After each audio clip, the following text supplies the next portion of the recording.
Digital 410 Productions proudly presents the What's in Your Head podcast.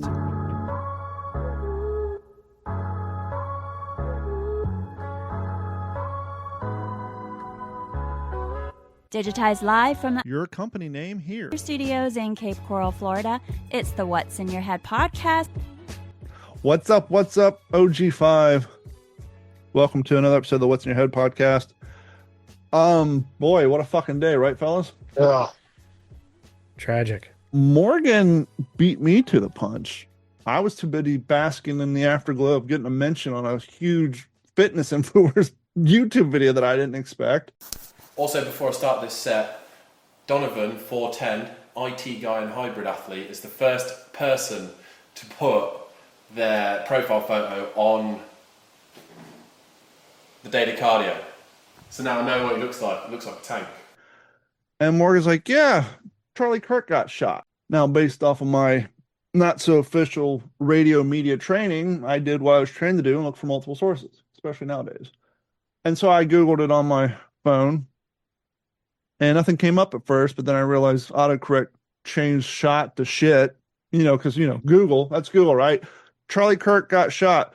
I look down, it's Charlie Kirk is shit. And it's all these posts, oh, Charlie Kirk sucks. I'm like, and I didn't realize at first. And I'm like, Morgan, fake news. I'm not seeing it anywhere. And then, that's before I realized it said was shit. And I'm like, oh, fucking Google. So I deleted this shit and put got shot. And lo and behold, the content came up. So I started watching the news footage on that. And at the time, they were showing an older white-haired, bald-headed dude, looked like in his mid-60s, getting tackled to the ground. I'm like, oh, fuck. Clearly, it's the guy who shot him.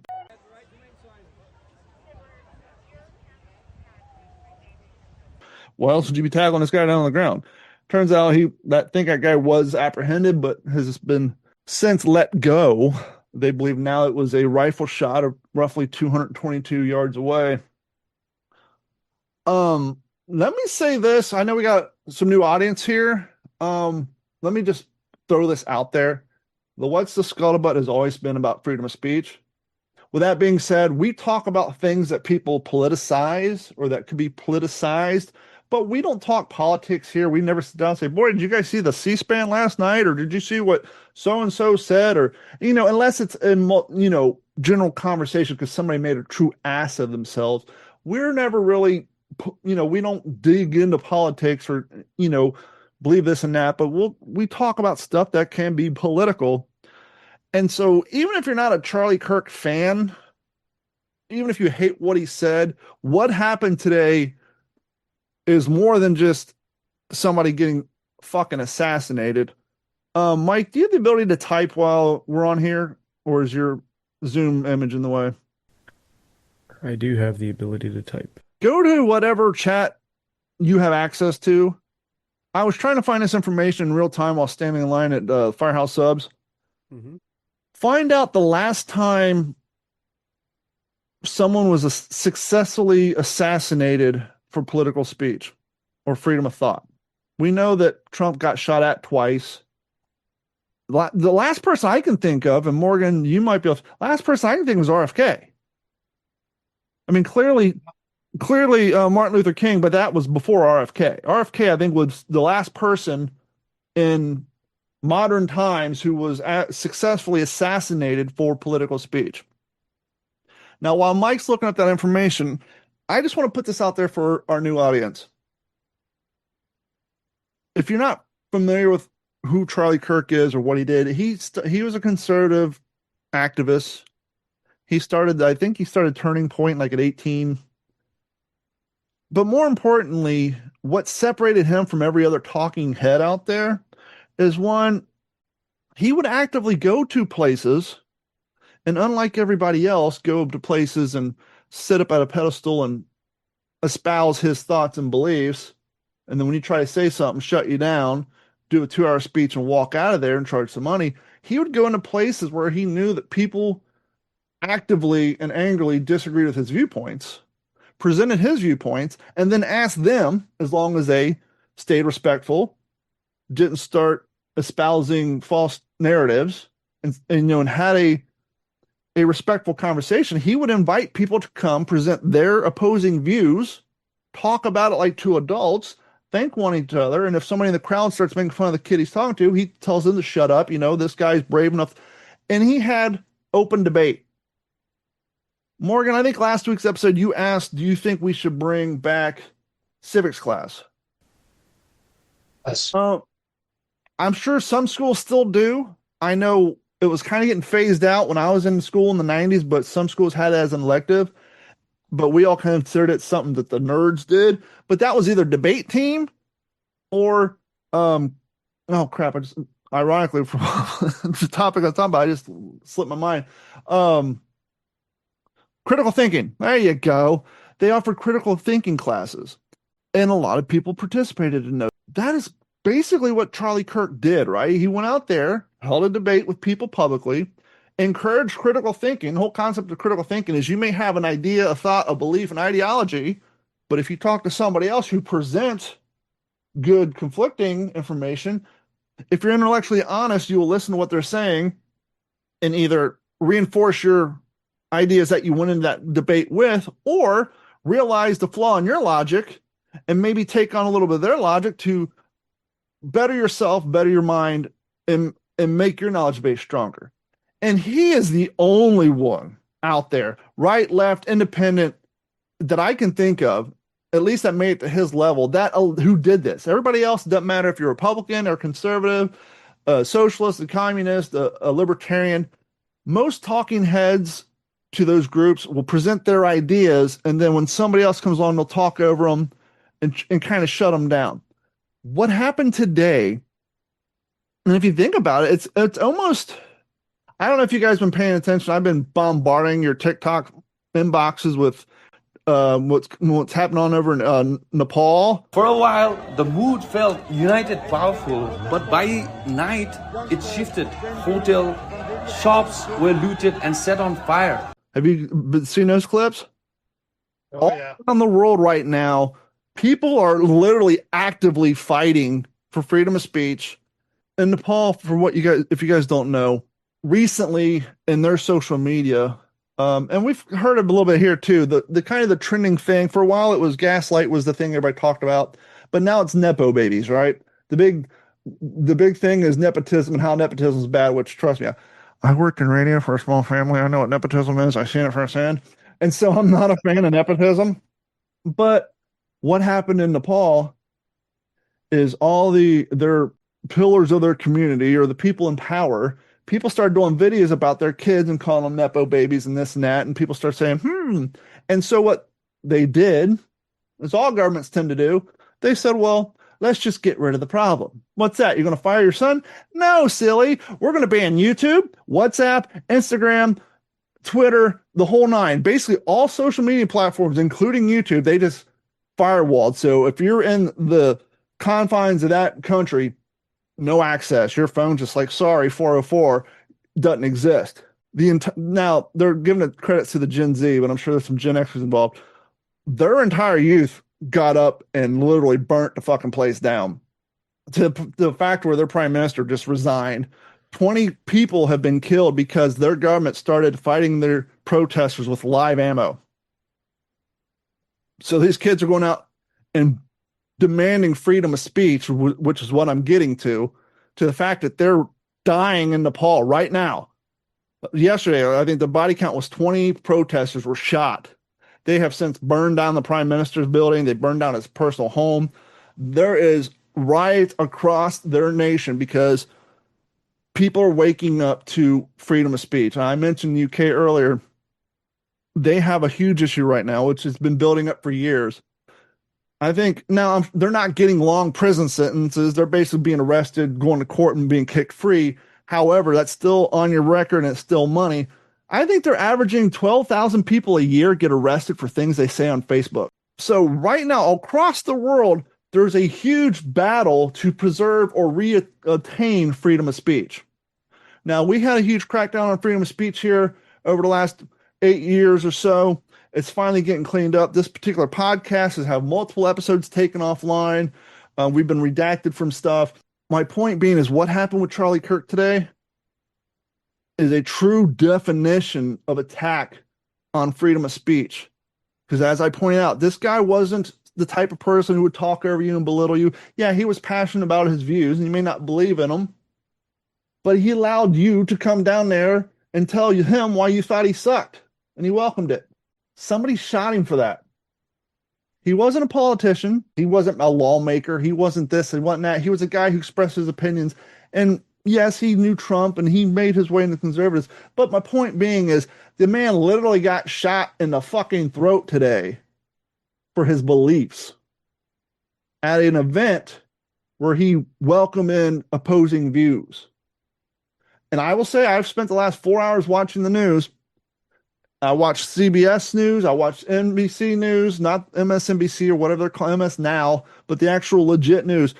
And everybody's on the same page. Everybody's being fucking respectful. Shout out to Greg Gutfeld for saying you woke us the fuck up without being censored on the 5 today. I saw that clip. I've only seen one semi-disgusting clip. And of course, it was from, I just saw on TikTok, I think it was from CNN. Actually, I don't want to misrepresent CNN, even though they would deserve it. Let me just check because I liked it. Was it the MSNBC one? It may have been. Basically, they have somebody on they got their anchor desk, they're throwing away to their expert, and he said the details aren't yet out. It could possibly been a supporter who's excited who fired his gun in the air in celebration. He actually said that on live news. I saw that. That's ridiculous. A You don't fucking make moron. a 200 fucking. Oh, this is before that Yeah. hypothesis came out. Let's all be honest. When I first saw the video, I thought he got shot by a pistol too, especially when I saw the old man tackled to the ground. So it was before the information about the high, looks like 230 yards. But even still, what kind? Yeah, because people with firearms, we just run into an open college and woohoo, shoot guns in the air. No. When you sent that and I watched it, Which one? The last one or the first two? no, the gory one? Yeah, the gory one, where you could actually see everything. When you sent that, and I watched it prior to starting the show, I always thought it was a rifle. I had no thought that it always felt like it was a rifle. It to me, it sounded more like a rifle. Yeah. It sounded like it was further away. And just the clips I heard, I was listening to my phone at work, so I didn't Right. But anyway, go well, ahead. I was listening to it on my phone too. Gotcha. But I mean, it just the trajectory, the impact, his reaction. Well, that in the first video I saw when I was talking to you guys about it was the video that was filmed up on top of the building where they zoomed in on TikTok. And then it wasn't until I was at home and I was watching CBS and their expert said, after I witnessed the video multiple times and saw the amount of blood coming out, I knew it was a 30-06 or a large caliber rifle. I looked at Karen, like, what video did he see? And Karen's like, oh, you haven't seen that one? It's on my step page. And I went to that one. Big hole. Yeah. That was a game changer. Yeah. I was thinking about this before the show. If you're the type of person who likes gory videos, you got something wrong with you, don't go out and watch it. If you're like me and someone says, hey, this video is out there where you can see all the full detail, and your first instinct is, I don't want to fucking see that, you need to go see it. Yeah. Because A, you're a good human being because you don't want to see it. And B, if you do see it, it puts in full color how violent this fucking act was. Yeah. I think if you just hear, the guy got shot, your preconceived notions of what movies display on what violence is, or, you might seen news clips where they'll show a car with some blood on it. You watch Watching that clip, you die. see I was about to say that. I saw that and I was like, he was dead before he got to the hospital. You saw the life fall out of him. Yeah. And if more people see that, they will be pissed, regardless if they like the guy and his views or not. And today was a huge hit for freedom of speech, because that's what that is. That's somebody, whether it's a lone gunman who's a nut, or if you're on the side where you believe that there's a larger group out there who's trying to control things and shut down thought. That was somebody, whether it was a group or an individual, actively trying to say, hey, shut the fuck up or you're next. Yeah. And at the end of the day, that is an assault on freedom of speech. Right.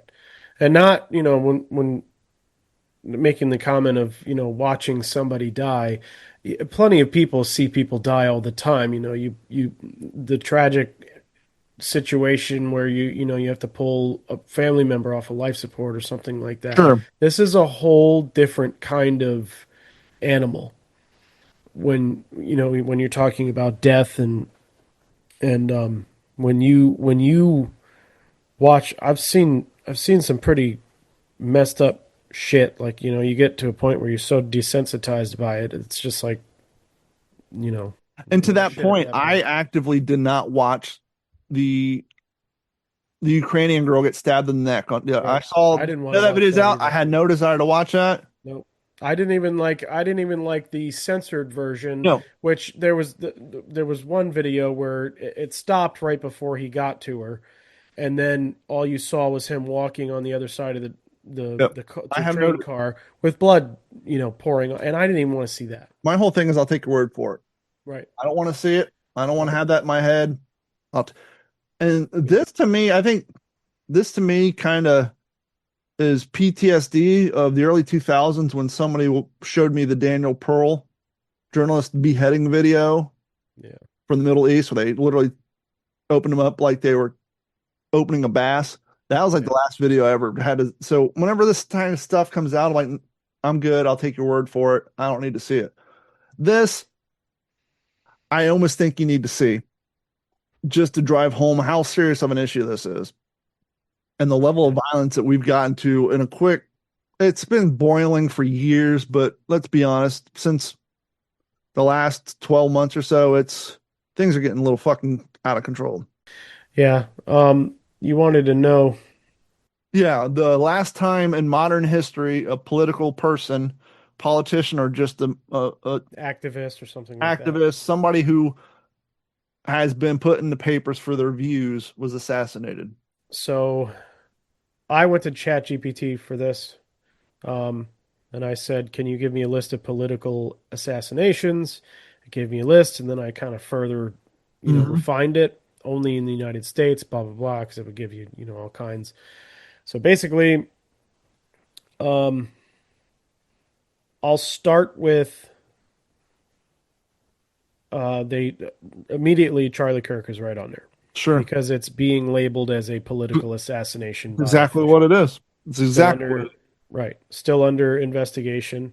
There was another one this year, Melissa Hortman and her husband. Okay. The Minnesota House Speaker. Yeah. Now, I know technically that's an assassination, right? It was considered politically motivated, and I guess in my Democrat. I think when I think assassination, I think public attempt on someone's life. I'm definitely not taking away the loss of that family. Okay. That one didn't occur to me because and that's just politicians who were killed by a psychopath.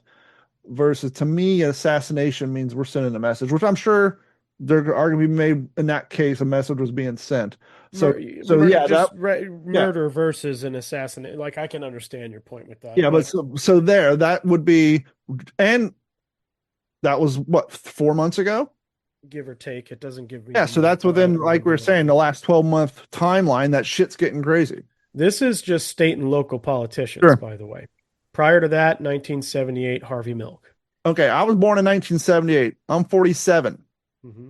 So it took 47 years for political assassination, even on the local level, with that poor young, that husband and wife who were congressmen, or were they state representatives? House speakers. Minnesota House speakers. Melissa Hortman and her husband. And they're Minnesota. So that let me guess, were they Democrats? Yes. So that goes to show you we're not picking sides here. Right. It was an anti-Democrat, politically motivated. That's what. So you got a nutball, hardcore right-leaning guy went nuts. Vance Boelter. Okay. Vance Boelter was the the person 1978. charged or accused or whatever. He is labeled as the assassin here. Who did he kill? Hmm? Who did he kill in That was 1978? That was Melissa Hortman. It was Harvey Milk in 1978, and that was Dan White, who was a former colleague of his. What was Harvey Milk's deal? Was he a religious person? He was a San No, he Francisco was like supervisor. a gay activist. Yes, it was a personal and political. The motive was personal and political tension, and anti-gay sentiments were likely a factor. Harvey Milk was a very heavily gay, openly gay man. Now, in that in line. time, which was not widely accepted at. My ex-wife, her aunt is gay, and I don't know if they're married or not, but she's been with a woman as long as I've known them, which has been going on 15, 20 years. Her parents, my ex-wife's grandparents, are extremely religious, living in the Bible Belt in North Carolina, and their daughter ended up being a lesbian and ended up, getting with a woman. So, I mean, the kind of turmoil that they, face too. Same kind of scenario and situation to be in. And to put in perspective, I'm not going to... Right. That's how alienated it was at that time. And family. It was very like taboo and like not accepted at all. Even 20 years, I mean, now it's obviously, if you're gay, nobody gives a shit. But 20 years ago, if you were gay, nobody really cared that much. 26 years ago in Ohio, if you're a young 16-year-old high schooler with both ears pierced and long hair, you got to ask questions. Yeah. Ask me how I know. Yeah.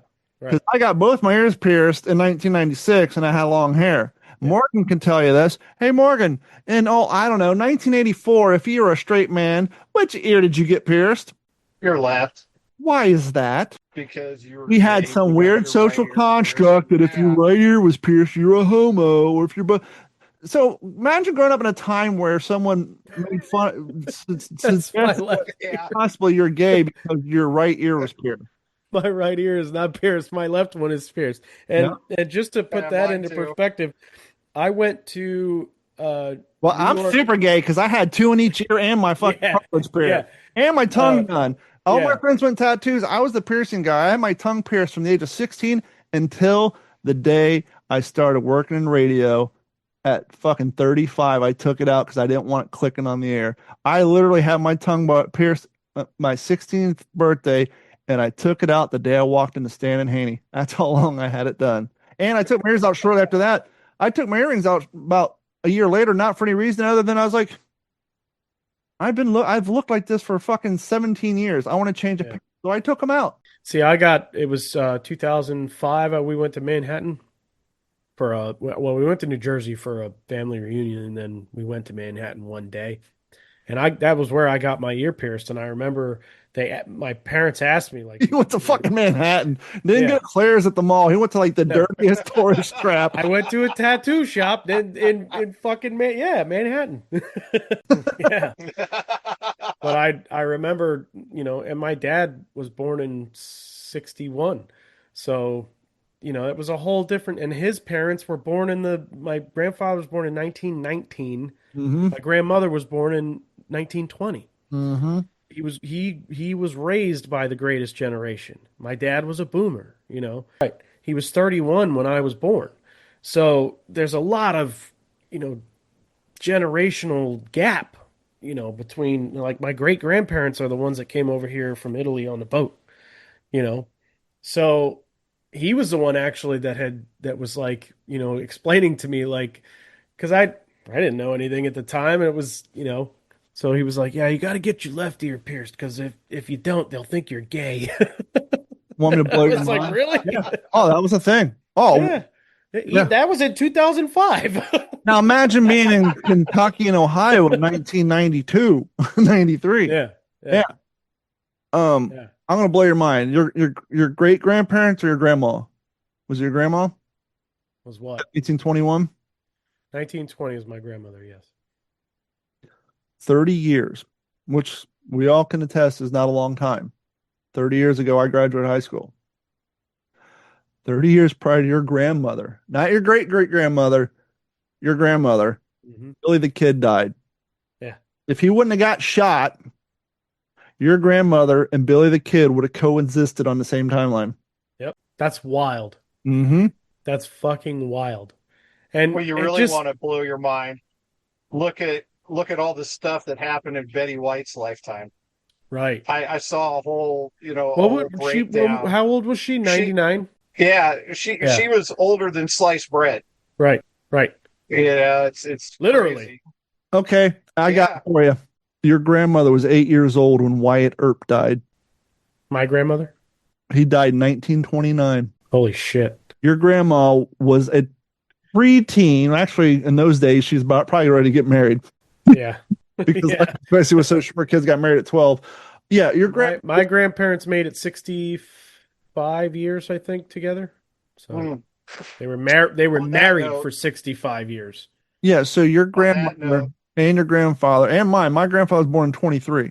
Yeah. All of our grandparents were alive when Wyatt Earp died. For those who don't know, that's the guy from the movie Tombstone. Yeah. Cowboys and Indian. OK Corral. Yep.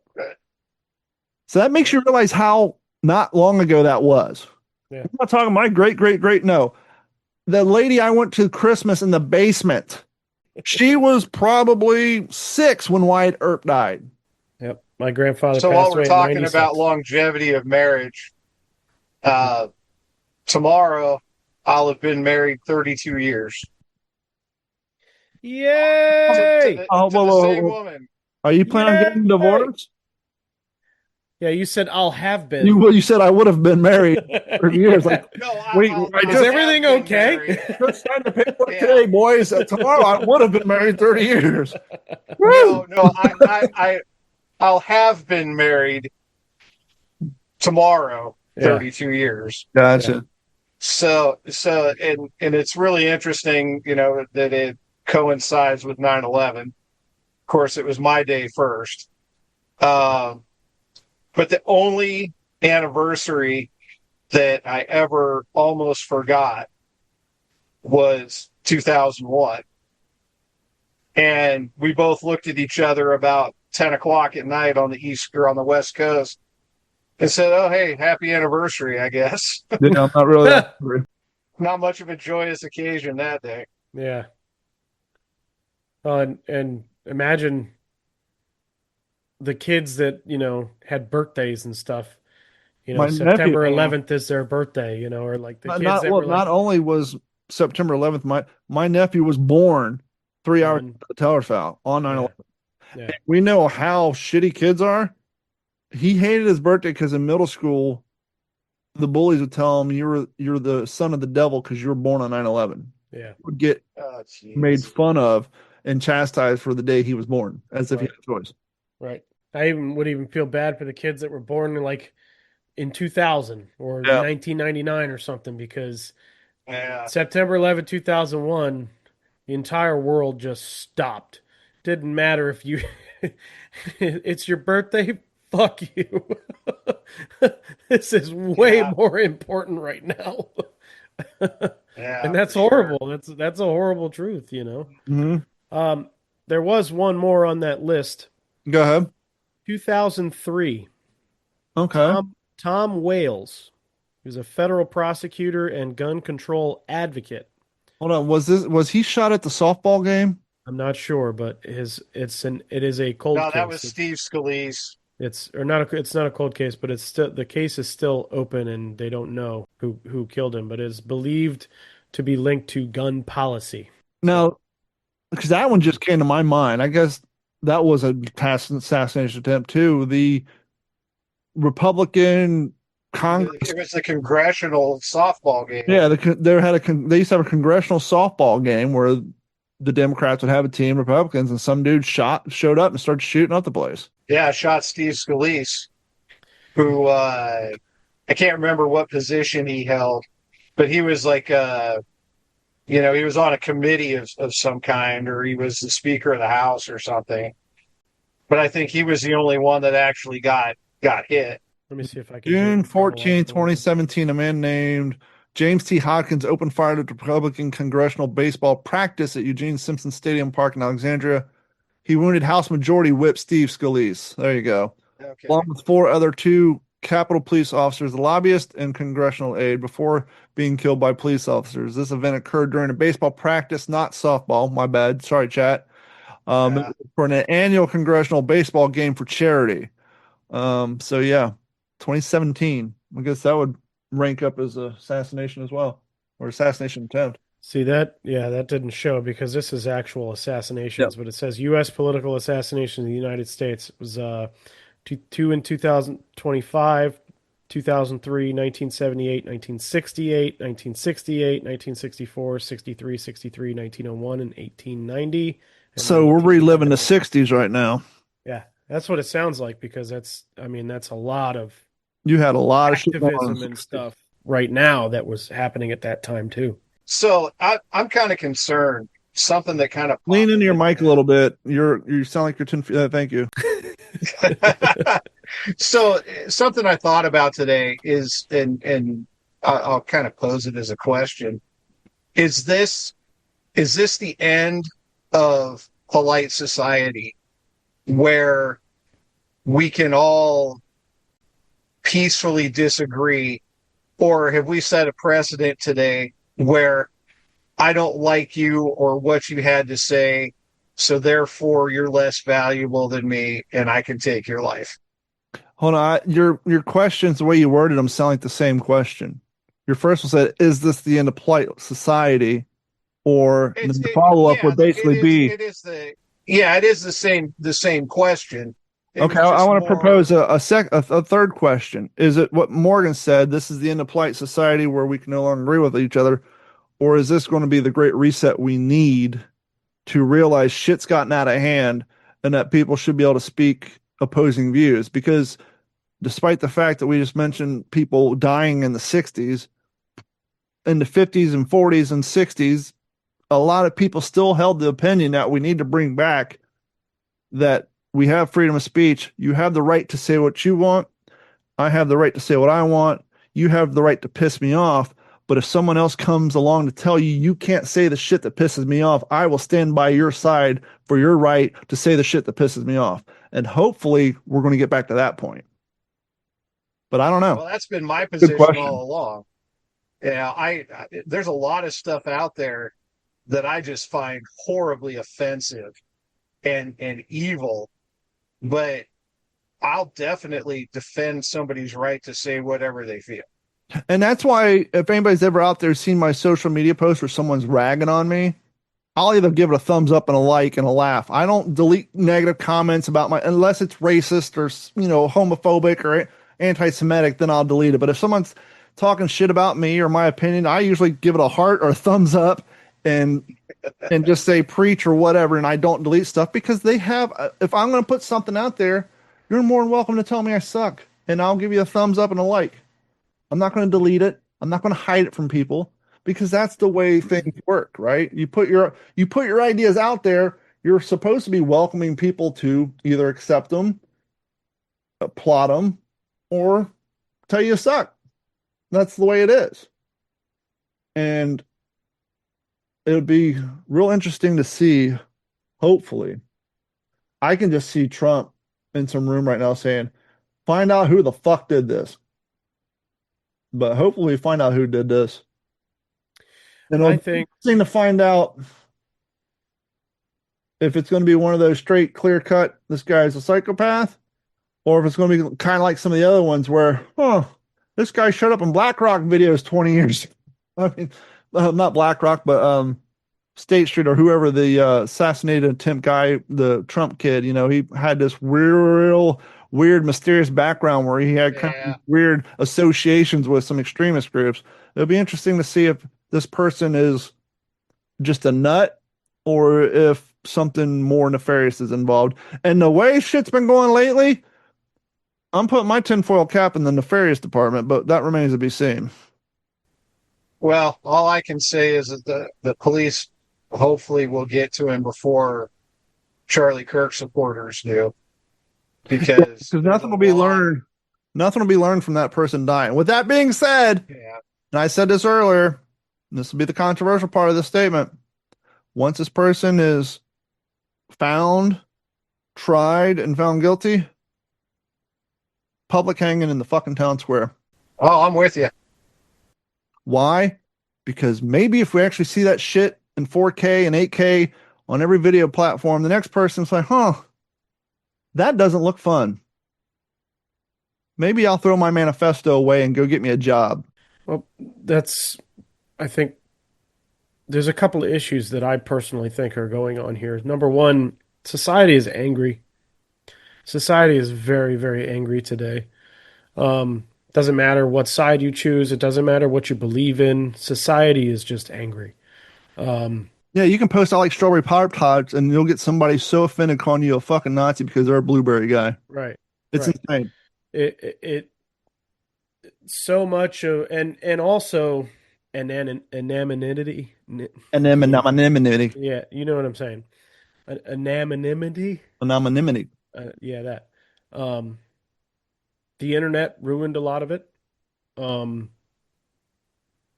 desensitized, like we were just talking about it, a few minutes ago. I mean, the internet desensitized all of us. Mm-hmm. All of the, like you were just talking about Daniel Pearl video. Pearl, being, the public execution and beheading of him on, what was it, Live Leak at the time or something like that? Probably before Live Leak. Yeah, it was like on rotten.com. You really had right. Orgish.com, all those websites and stuff like that from back in the day where you could just find all that shit. Mm-hmm. Prior to the internet, we didn't see stuff like that. You had a real fucking kink and went digging for it. I mean, you had to really try. You had to really, yeah. But you really had to try. But I think society is very, very angry, especially in the United States right now because of the things that are going on. People love to disagree. People love to prove that they're right. I think there's a proportion, an ever-growing proportion, and this is scary, of people who need drama. Whether it's full-blown violence or just, I mean, look how much content. And I used to talk about this in the past. And Carrie would have somebody screaming on her phone. I'm like, what's going on? I don't know. This girl's complaining about this other TikTok. I'm like, do you follow? No. I said, well, you've been watching her live for 20 minutes. How do you care about two people you don't even follow? She just likes the drama. And that innocent drama, that's spilling the tea. But then there's people who, depending on their anger level, it just gets worse and worse. And it's like, not to sound cliche or redundant, but go outside. Well, people phone down and go outside. People want the violence because people want something to talk about. And there was something that I heard. It was actually in a song, and then I actually heard the actual speech about it. But people, it doesn't necessarily really tie into this, and I'm trying to. It's not exactly what it said, but it was something about people would rather put time and effort into reliving memories in the photographs than enjoying the actual event at the time. And I think people like drama and, people like violence and they like to be able to relive stuff like that. We're talking about it in the podcast right now. So it's interesting that you bring that up. Yeah. Because it took me a lot of years after growing up in a chaotic environment, right, where there was a lot of physical violence and verbal abuse. Sure. And I didn't know how to function in an environment where that didn't exist. Right. And it did. It took me a long time to realize that what I experienced wasn't normal. Right. And how to deal in normal society. And I think that we've I mean, of course, I hate to bag on the internet because, that's us right now. Yeah. But we've fostered an environment where people can't sit in the quiet. Right. They There don't always has to be know how to noise. function without, without their emotional support TV. Right. We need to come up with a phrase, because you're right, we are the internet. But there's two internets. There's people like us who talk about subjects like this, and then there's people who sit on YouTube live streams of news feeds talking about people dying and saying the most abhorrent, gross, grotesque. Oh, And I'm sure a lot of them are 10, 11 years old, but there's some 30-year-olds out there saying the world's worst shit. And it's like, do you really feel this, or are you just looking for a dopamine hit? Because if you truly feel this way, you gotta see you need some fucking help. And that's the internet. That's the internet I'm talking about. There are some fucking people out there. Absolutely. I think we can all agree on that. I mean, it's a lot of it is good. The disgusting stuff that I saw some of on TikTok. Yeah. Of people celebrating Charlie Kirk getting shot. Right. And it's like, and the thing that's lost in this is, Charlie Kirk was, he knew the risk he was taking. Where I feel horrible. And the other thing too is, being a Christian, I believe that he's got it really good right now. Yeah. So I'm not sad for him. I'm sad for the widow and the two orphans that were created today. Yeah. These little babies that are going to grow up without a dad. 1 and 3, I think are the ages. Yeah, because some asshole couldn't control his anger over somebody having a different opinion. Or some asshole got hired to take out somebody who had conflicting opinions with a bigger group of people. And think about that for that next generation, where they're going to go, wow, if I speak up for myself, or if I have anything to say, I could get killed. Next generation, shit. Think about for the person who wanted to have a speech 6 months from now. But I'm saying, like, his kids in particular, where they're going to grow up in their generation, and everything that he spoke on and everything that he believed in and pushed out there and the way that he did it. Now they're going to grow up and unfortunately they're going to see the shitty side of the internet, where they're going to have to relive that all the time. Mm-hmm. Because it's going to be associated with them for the rest of their lives. I pray that they grow up like RFK Jr. did. His outspokenness now is, basically fostered by his father getting assassinated for speaking out on what he believed. Right. And I believe that, he's probably got to be thinking right about now, I need to make sure that, I'm watching my back everywhere I go. Yeah. Because I think he's got a target on him, too. Tucker Carlson, I'm sure, probably made some adjustments on his security. I was watching Megyn Kelly and Swami, what's his first name? I forget. Vivek was on there because they were friends and they toured together. And he mentioned that, Charlie knew that this was an option because he had mentioned 3 or 4 years ago that things are getting so politically divided that it's going to come to political assassinations. And I remember watching an interview between Candace Owen and Tucker Carlson, where Candace flat out said, because of what she's going up against France, that, and to kind of Morgan's point, she said, we're Christians and we believe, we understand that our life could potentially be at risk, or, they could, heaven forbid, you're on a plane, you go to England and get arrested for some shit you said on the internet. But, she basically said, hey, we understand by saying what we say or doing the things we're doing that we're potentially putting our life at risk, and we accept that. And we know that if the worst thing happens, we'll be with God. So, but it's just insane to think that to go from a hypothetical situation like that to reality. Yeah. Yeah. And, I mean, that's just, you mentioned earlier about, is this going to be our eye-opening reset? And I don't think it Just is. the warning. I don't think it is. I think it can get worse, and it probably will. Yeah. What scares me even more is what measures are going to be taken to try and prevent things like this from happening, and what could potentially happen to our freedoms and things like that. And that's when things like this really put each of us and our convictions and what we believe in Right. to test. And here's what I mean by that.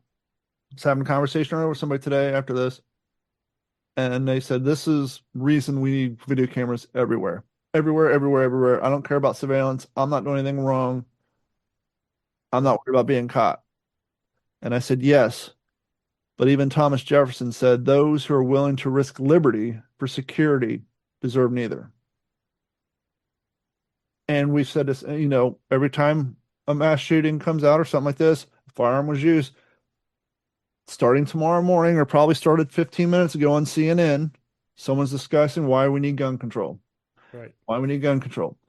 And what I love about that argument, which no one ever points out, I wish someone would bring me on the fucking news. What is for our old audience, this is going to be a fucking rerun. We've said it 100 times, but for the new audience, what is the most illegal thing you can do on this planet in 99.9% of the countries on this earth? What is the one most illegal thing you can do, regardless of what the government is? Murder. Kill somebody. Someone has made the decision they're going to do the most illegal thing in the world. You don't think they'll do 15 other illegal things to get to that step? So you can have all the gun laws. Okay? I'm a Gen Xer. I've been riding dirty since 1997 when it comes to certain extracurricular activities. Mm-hmm. In most of the states, that extracurricular activity is no longer illegal. There's been people who's been smoking crack for a long fucking time. There's been people who's been shooting up heroin for a long fucking time.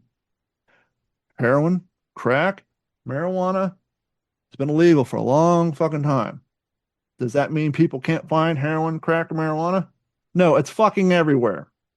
So my point being, having gun control laws isn't going to do anything except for get people put in jail who are concerned about getting put in jail. Or those people aren't just going to buy guns anymore to protect themselves. The people who don't care about breaking laws, just like the crackheads who found their crack, just like the 18-year-old high school kid who's driving drunk, even though it's illegal, even though the people smoking weed, even though it's illegal, they're still going to do it. And I used to say, let me just finish this. I used to say in the 90s, what the most negative impact of smoking marijuana is? Getting caught, going to jail, potentially losing your job, having your car repossessed, repossession fees. If you had a good position at work, you're going to get fired. When's the last time you've seen somebody on cops who's a deadhead getting arrested for domestic violence? Right. It was always the boozies and the alcoholics. Mm-hmm. The most negative impact that came from smoking weed is you put on some weight, and if you got caught, the financial and social impacts and the negative impacts it had on you. So my point is, the people who want to start talking about gun laws again, that's not going to prevent this shit from happening because this shit's already illegal. Right. Well, it really, the conveyance doesn't matter. I mean, that, the guy on the train in Charlotte, he didn't have a gun. That girl's just as dead because that guy was evil. Right. He had nefarious intent. It wouldn't have mattered. If he didn't have a knife, he would have beat her to death with his hands. Or a baseball bat. Or a hammer. Yeah. Yeah. We're seeing this in the United Kingdom. Off of yeah. And I think back in 2013, they started having knife surrender drop boxes in the United Kingdom and having marches, anti-knives. Why anti-knives? Because they didn't have any guns. And if you take away the knives, it'll be baseball bats. Take away the baseball bats, it'll be hammers and then croquet sticks. There's always going to be something that can be turned into a weapon. That's why they take away your shoestrings when you go to jail. right? They take away your belt, anything that can cause damage to, if you're suicidal, they take away everything and give you the big canvas cloak because you can't tear it up and hang yourself with it. Anything can be made a weapon. Well, ask somebody who's been in prison or call a prisoner. See how many weapons that they see confiscated all the time. See how many people that are in prison making shanks, that are in prison, making things that can, taking a battery and folding it up into a fucking playing card, a plastic toothbrush with a wire tie that you got off of, a loaf of bread or something like that, and turning it into a lighter and setting their fucking bunk on fire. But hey, it's not hard for people to figure out how to make a weapon to either defend themselves or to do damage to somebody. If they want it hard enough, they'll fucking figure out a way to do it. But to all the ladies up there in prison who are making strap-ons out of bras and tampon applicators, we see you and we enjoy your ingenuity. We salute you, ladies. I actually have heard of genius. A buddy of mine's wife was in jail or prison for a while, and he said they would take bras and tampon applicators and affix a strap. Like, that's fucking ingenious. Have at it, ladies.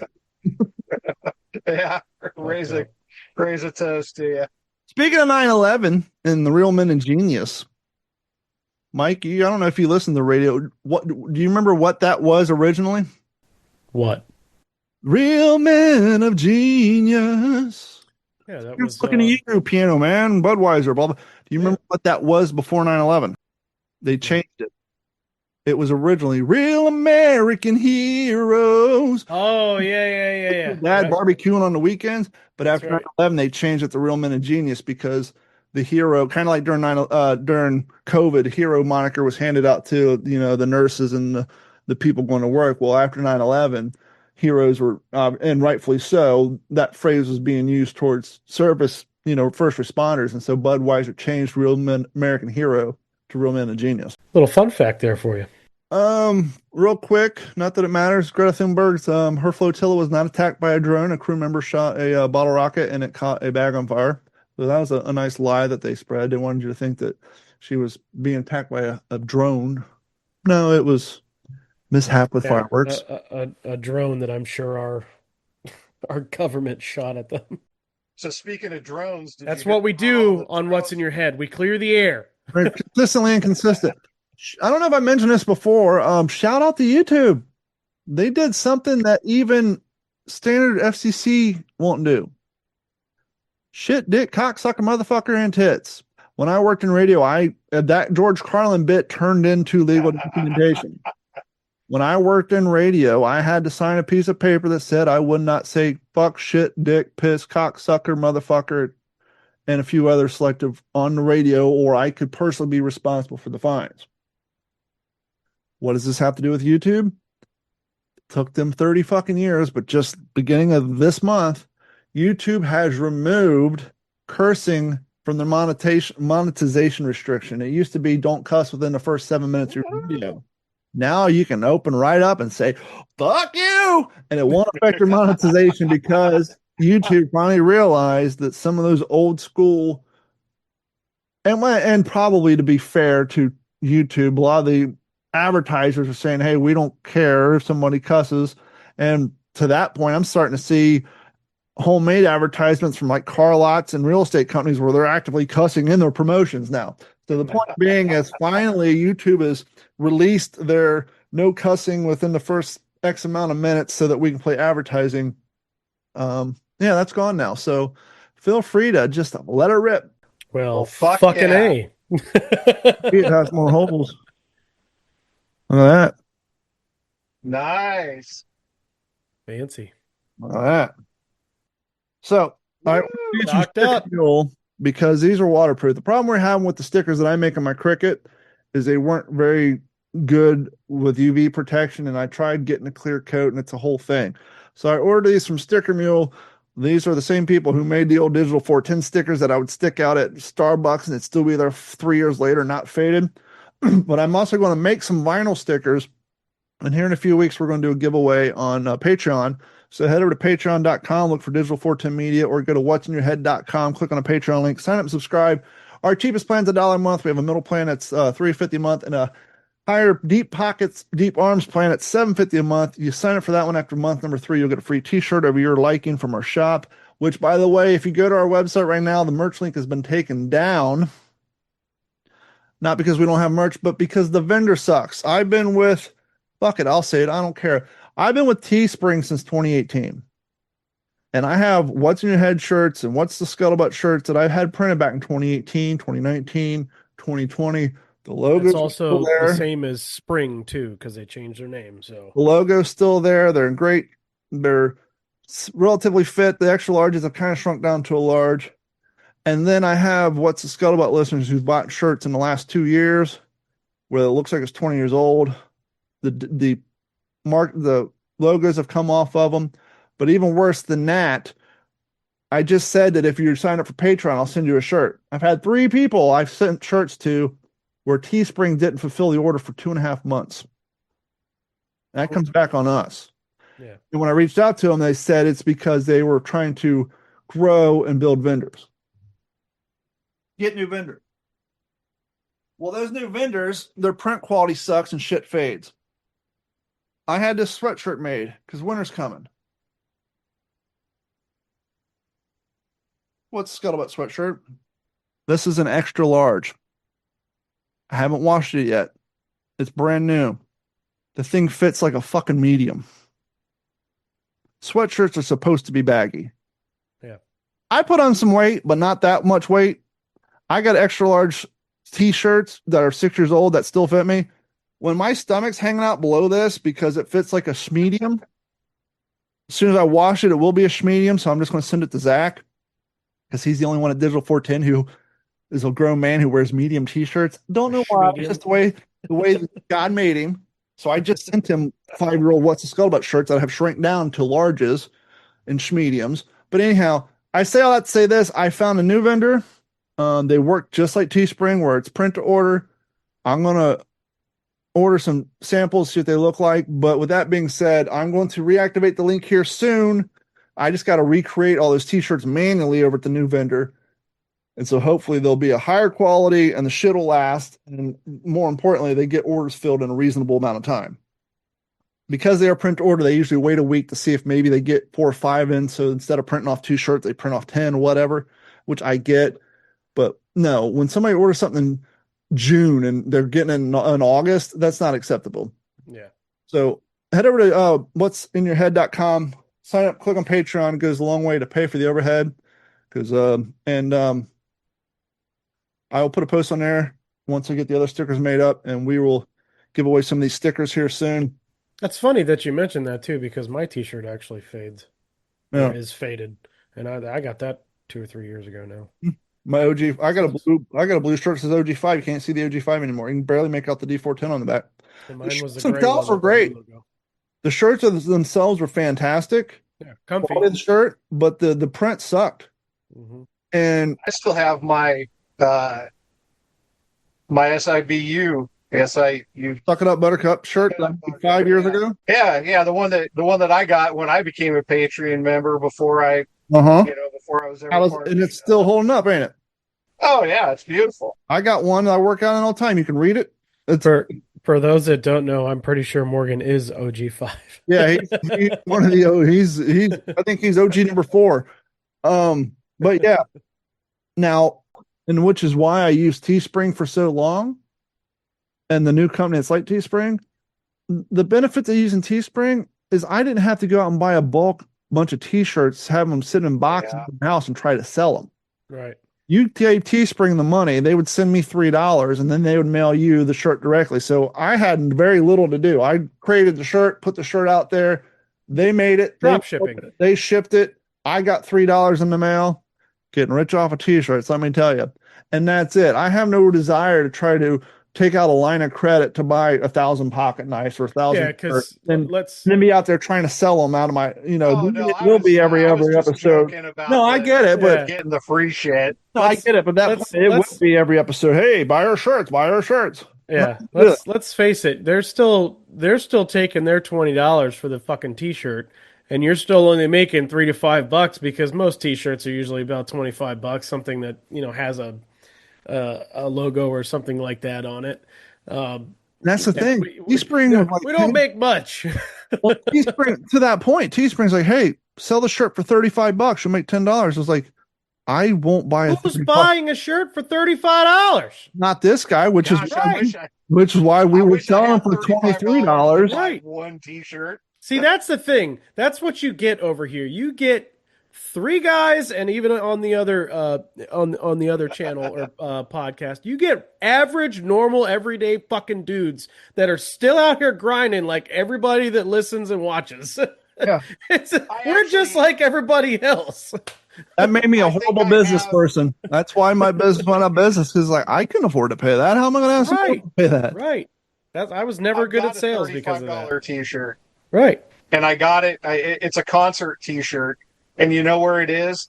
It's hanging in my closet because I won't wear it because I can't bring myself to wear a $35 T-shirt. But even that's an experience, though, right? You paid the market because you bought it at a concert. But yeah, it's like, no, I wouldn't buy a $35 T-shirt. So I'm not going to ask you to. I sell you a $22 T-shirt plus $5 shipping and handling. But if you listen, I tell you to use promo codes like PogieBait or I listen, and that'll save you $5. So now I'm getting even less money because I'm Right. trying to get you this deal. My intention is for you to wear the shirt, not to make money off of it. Yeah.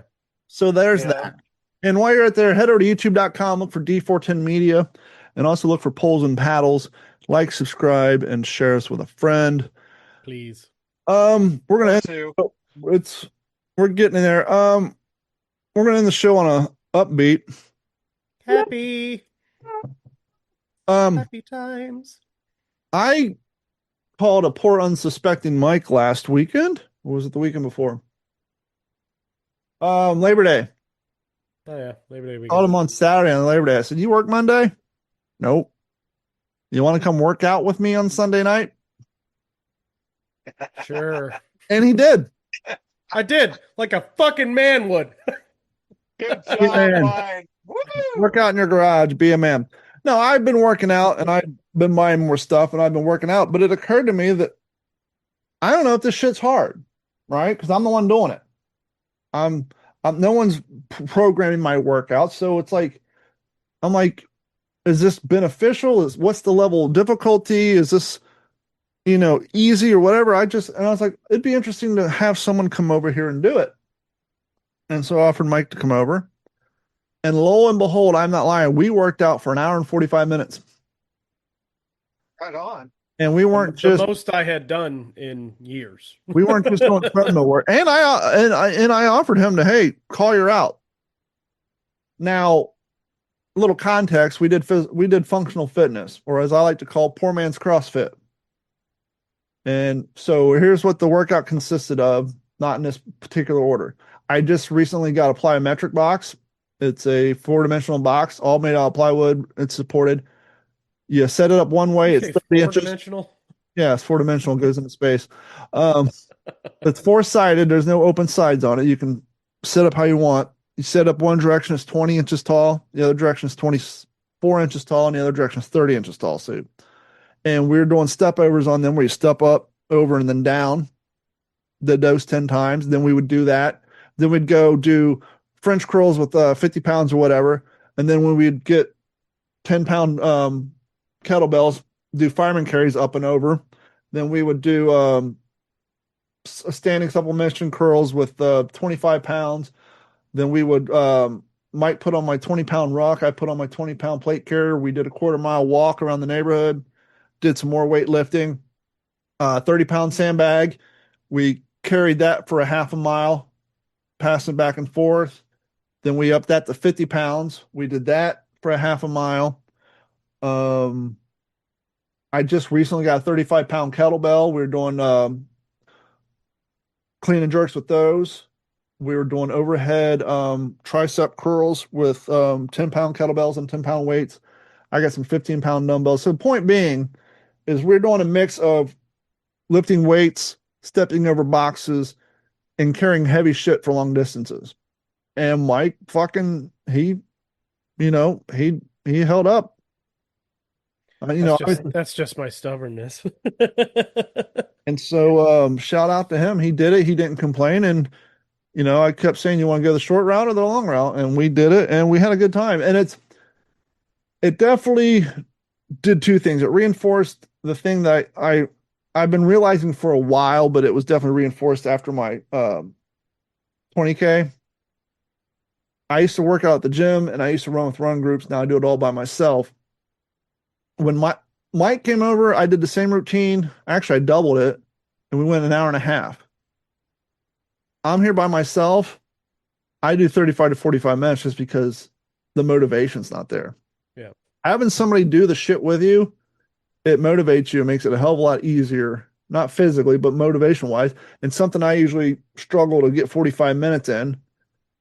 We did almost an hour and 45 minutes. Well, actually, 145 minutes. I think the mental part of it too, because it's, I think we even talked about that night was, when you have someone that you're working with, you're also kind of working against in a sense, competitively, and Sure. things all of a sudden, you when you look back at it, you go, well, I do 30 to 45 minutes of this by myself, and I'm kind of beat up and tired and quit. But we went for an hour and a half, and it was like that 30 to 45 minutes. Yeah, it was hard, but it wasn't that hard, What impressed me the most is the incline push-ups.